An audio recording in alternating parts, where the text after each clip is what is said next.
Sir, magandang umaga sa mga ating mga tagapanood, no. Ngayon po nandito po tayo sa sa Barangay Mita, sa munisipyo po ng napakagandang munisipyo ng Datu Unsay, Maguindanao del Sur. So nandito po kami sa area kasama yung mga bata.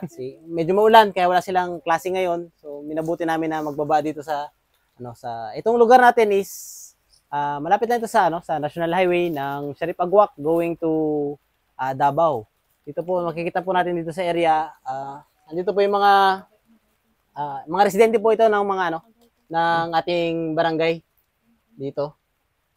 So makikita po natin dito sa area natin sa Datu Unsay is na malapit sa sundalo yung mga tao, lalo na yung mga kabataan. So isa sa mga efforts, ito is result na ito ng ating mga continuous efforts with the LGU, BLGU, tsaka sa mga na rin, sa mga tao dito mismo. Result na itong nakikita natin ngayon ng ating mga patuloy na peace efforts dito sa area. Nakasama ko po wala sir si Captain Eugenio, ang company commander ng Bravo Company ng 90IB. Magandang umaga po. Ako po si Captain Michael Alan R. Eugenio, Infantry, Philippine Army. Ako po ang commanding officer ng Bravo Badgers Company, 90th Infantry, Bigislay Battalion, 6th Infantry Campilan Division.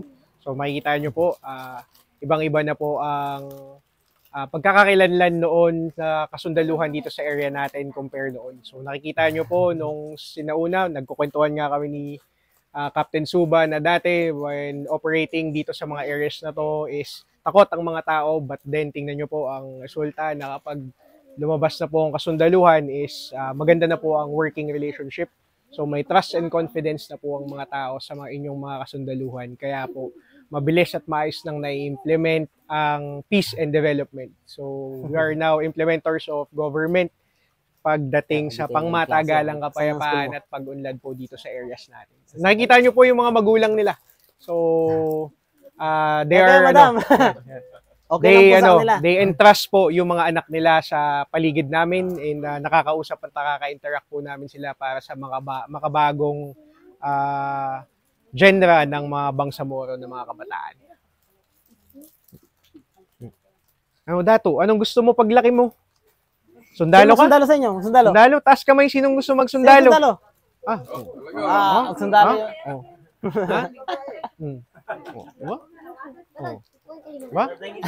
Mag-aral muna, bay, ha? Mag-aral muna. Kasi yung sinapang ni si Dato, yung may ikaw yung may sinapang. Hindi kanina sa meron may dito eh. Ayan, si Dato. Ano sa sinapang mo Dato? Hindi, ibigay nyo yung mic, ipakilala nga nila pangalan nila. Sa isa. Pangalan, pangalan lang, wala Dato. Dato, pangalan mo, Dato. Pagsabi ng pangalan ni Candy. Bay. Bay, anong pangalan mo? Angela. Angela? Mag-hi ka, sabi mo. Ang pangalan mo ulit? Angela. Bay, ano? Pangalan mo, Bay? Bayana. Bayhana. Bay, pangalan mo? Baytun. Baytun. Ikaw, Bay? Juwaira Ungkay. Bay, anong pangalan mo? Jan. Ha? Jan. Taas ulit kamay, sinong gustong magsundalo? Ha? Ayos. Diyan, Dato. Isang nga lang Dato. Dato. Dato, pangalan mo? Dato. Kato. Dato. Tato. Juher. Dato Joher. Ruel. Wen? Dato Ruel. Dato Ruel. Si Dato Ruel. Ikaw, that's. Ay na, mag-usap tayo kanina, ngayon.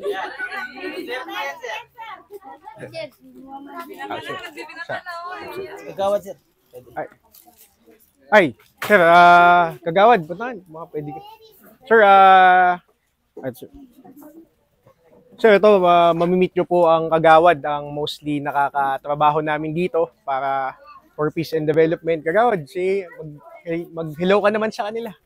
Hello sir, maraming salamat sa yung mga kasunduluhan namin dito. mapayapa ang buhay namin. Pati mga bata dito sa amin, pag dito ang mga sundalo, lumalabas sila dito, sir.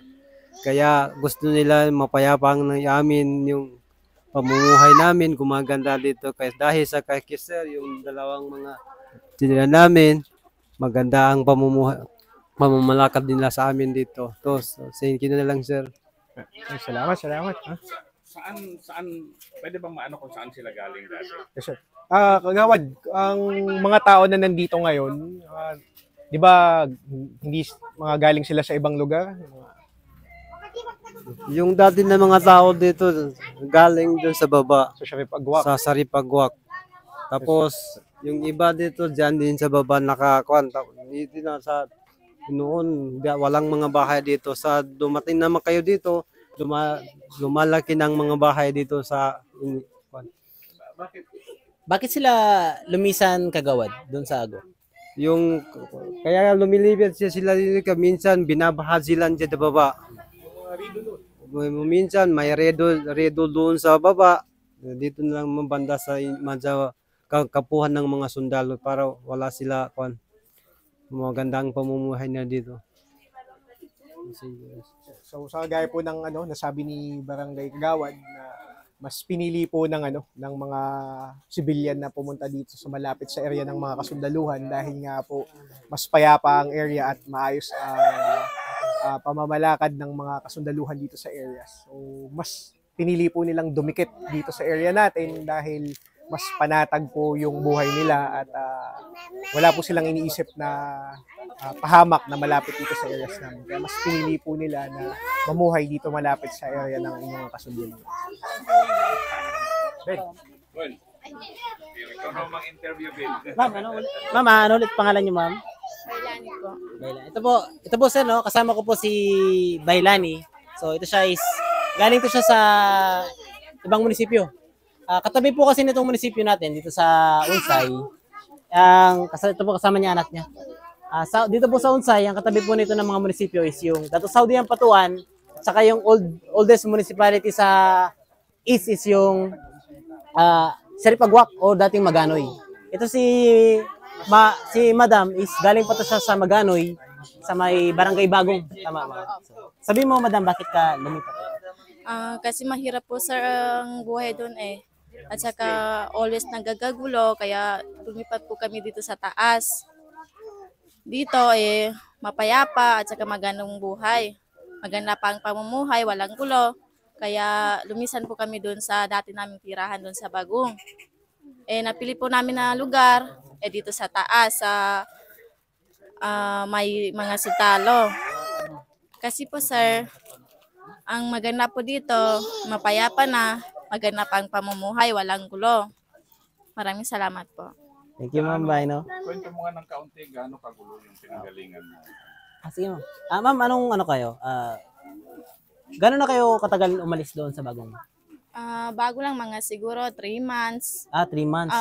Oo. Nung mga nakaraang buwan po kasi, para lang po sa kalaman na lahat, dyan po sa may mga sitio Bagong, meron po dyan mga naganap noong prior ng national election.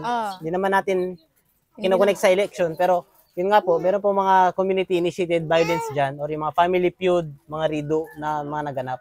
So ito po sila is kinukonsider po natin ng mga IDPs, internal displaced persons, na nanggaling sa ibang munisipyo na lumipat para makaiwas sa gulo. Tama ba, ma'am? Opo, sir. Sige. Ilang pamilya kayo, ma'am, nung lumipat dito? Kami lang po ng asawa ko at saka yung anak ko. Okay. Kasi umiiwas po kami sa gulo eh. Yun na po.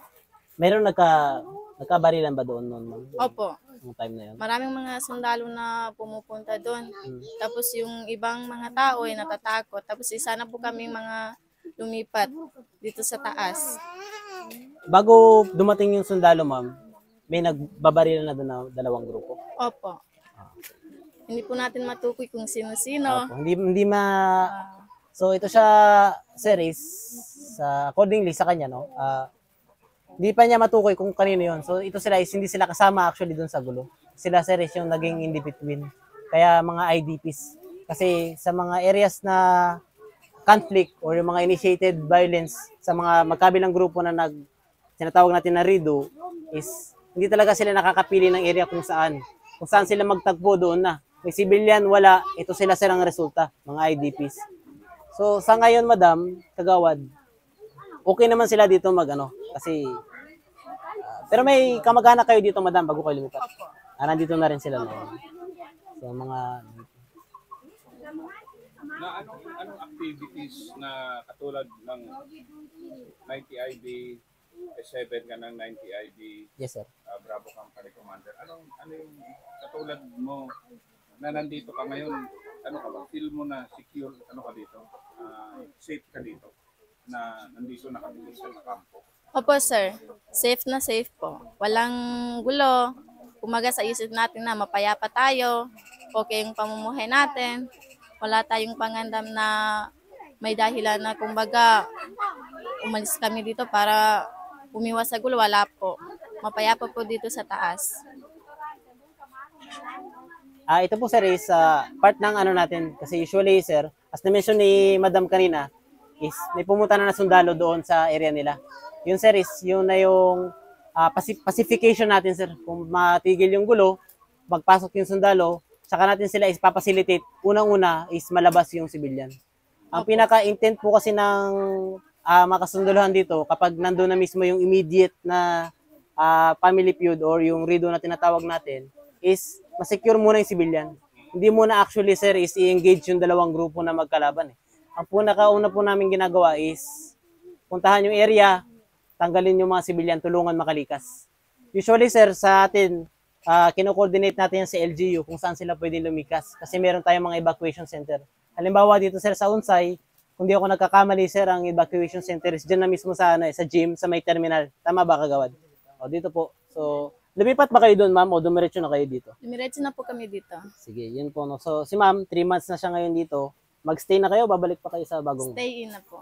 Dito na kayo mag-stay talaga. Anong kabuhayan niyo ngayon? Paano kayo nabubuhay ngayon? Anong pinagkakakitaan? Nangunguha po ng kahoy yung asawa ko. Tapos ako po nagtitinda ng konti-konti. Yun po ang kabuhayan namin. Dito na sila magbili, sir. Kamusta naman yung mga tropa dyan sa taas? Okay lang. Pag dumadaan sila dito. Okay ba? Oo, nagiging kaibigan namin. Masayahin sila, pala kaibigan. Bibili naman sila dyan. Opo. Ang ganda yun. Yun po ang customer sila. So, may tindahan ka dito ngayon? Sa baba po ako. Oo. Okay. Hindi sir yung support namin sir. Sir, bilangan naman sir, mga tropa na sumusupport sa mga livelihood nila, mga micro-businesses nila sir. Kami mga sundalo sir, yung mga customers nila. So dati sir, makikita mo sir, yung mga like sir, yung tindahan na yan sir. Maliit lang yan dati sir, but then dyan man nagme-merienda kumakain yung tropa. And then yan sir, naging tindahan na siya na medyo malaki-laki na yung network nila sir. So yun sir ang support ng inyong kasundaluhan sir sa mga civilian dito is supporting their micro businesses, yung mga maliliit po nilang mga negosyo at tindahan, kainan at kung ano-ano po sir, para to boost their socio-economic development sir. So dito sa video na to, ilalagay ko yung yung GCash ng kung sino yung leader nila dito para kung sinong kababayan natin na gustong tumulong kasi internally displaced person sila ng RIDO, ng Gera. Ginagawa ko to sa lahat ng magpapadala sila sa inyo diretso, hindi na dadaan sa amin. So yun, ilalagay ko mamaya yung kasi yung military, ang papel kasi ng military taga-facilitate Ikaw kagawad, di ba? Dito ka na dati pala. Taga dito ka talaga. Dito sa baba, sir. Kasi sina Madam, ano kayo talaga? Galing Bagong. Sharif Agwak talaga. Kayo mag-asawa? Ay, hindi. So yun yung yung papel ng military ngayon. Ayan, yan. Kaya nila. So, sinong gustong tumulong sa kanila, ilalagay ko mamaya yung GCash para tumulong kayo sa andito sila. Buti na lang nandun sa taas, ito yung Tapat Hill 150. Maraming giyera nangyari dito. And yung nandito sila katulad ni Madam na kaibigan na niya sundalo. Di ba? Opo, sir. Mababait na ba sundalo? Opo. Pala kaibigan, mabait. And ano din sir, since may mga personnel din tayo na mga Islam believers din sir, so dito din sila nagsasambayang sir, and during the holy month of Ramadan sir, nakakapagbigay tayo sir ng mga goods para sa sa mga holy events nila sir. Ganon? Yes sir. Yes, sir. In isang contribution din natin dito sir, dito kasi sa Hill 150 sir is mahirap ang tubig sir. But then as part of CMO operations natin sir, meron naman tayong motor dito na sumihigop ng tubig pataas. So we decided sir na makapaglagay ng tubig dito para hugas sila ng katawan nila bago magsambayang. But then medyo nasira lang siya ngayon sir. So, pinag-iipunan pa namin. But once na maayos ulit yung tubig at makaakyat siya, i-connect namin ulit yung tubig dito sa madrasa to be accessible sa mga tao dito. Maraming tutulong. Ako, tested na yung ganito kasi diretso sa kunin ko lang yung GCash nyo mamaya. Simpleng tubig na kasi ang military naman, di naman lahat yan, may pondo sa mga lahat. Pero yung ating mga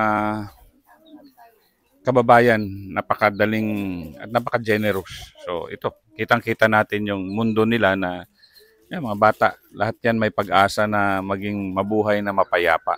Yes, sir. So, yun. Sige nga, tanungin nga natin isa-isa anong pangarap nila anong gusto nila maging paglaki nila. Bay, okay lang ko sa kita, Bay? Ano pala mo, Bay? Mayra kong kay. Mayra? Mayra, madam? Juhaira kong. Juhaira. Saan ang eskwela mo, Bay? Grade 1. Sa? Grade 1. Grade 1? Sa Satan din? Bay. Ay, anak mo. Ayan pala anak mo. Ito pong anak ni... Anong gusto mong maging gusto mong maging paglaki mo? Mag-teacher? Nurse? Uy. Why? Gusto niya daw, according kay Bay, gusto niya daw maging teacher. So, ikaw, Dato. Ano pa mo, Dato? Tatuali. Dato Ali. Ito si Dato Ali. Dito po kasi sa Maguindanao, ang terminologies po natin, sa bata na babae is Bay. Sa lalaki naman, sir, is Dato. So, ito siya, Johari? So, pangalan niya ng Johari. Ali. So si Ali, ang tawag natin sa kanya, Dato Ali. Dato Ali, ano mo? Pangarap mo paglaki? Sundalo. Magsundalo ba na to? Oo, talaga.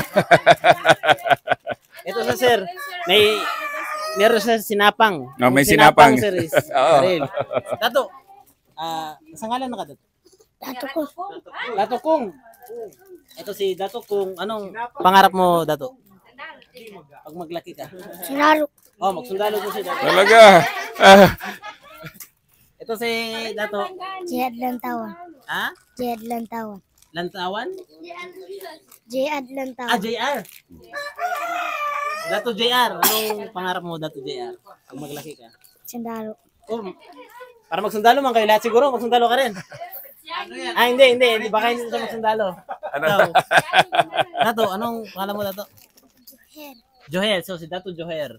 Dato Joher, ikaw ay maging paglaki mo?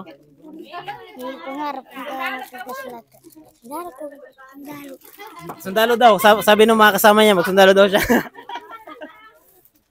So, ito po sir is, ito na actually, sir, itong mga bata na nakikita nyo, ito na sir ang future ng Bangsamoro actually. Paglaki ng itong mga bata, kung maglaki sila sa mapayapang lugar, is, sila na yung future ng Bangsamoro. So kung ang pinaka-sinisecure po natin, tayo mga kasundalahon ninyo, sir. Portahan natin, bigyan natin Itong ng mga tela. bata. Kasi ito na sir yung mga seeds of peace.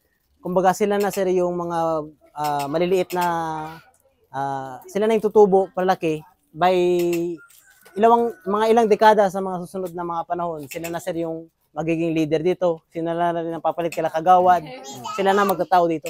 So importante sir na maglaki sila sa isang peaceful na environment para masanay sila sir sa mga ganung environment. Mawala na sir yung notion or yung stigma ng violence dito sa area ng Maguindanao del Sur. So okay tayo mga kids.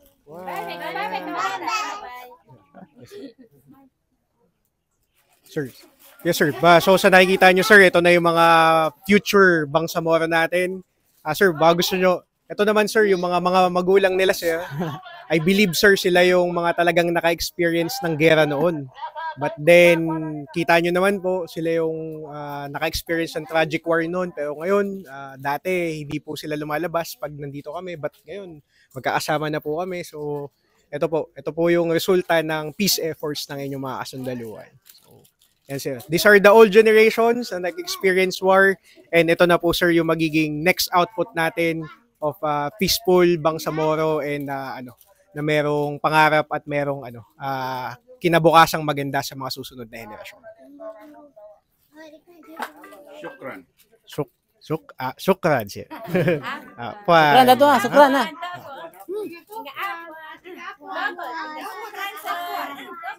Shukran. Sabi mo, shukran.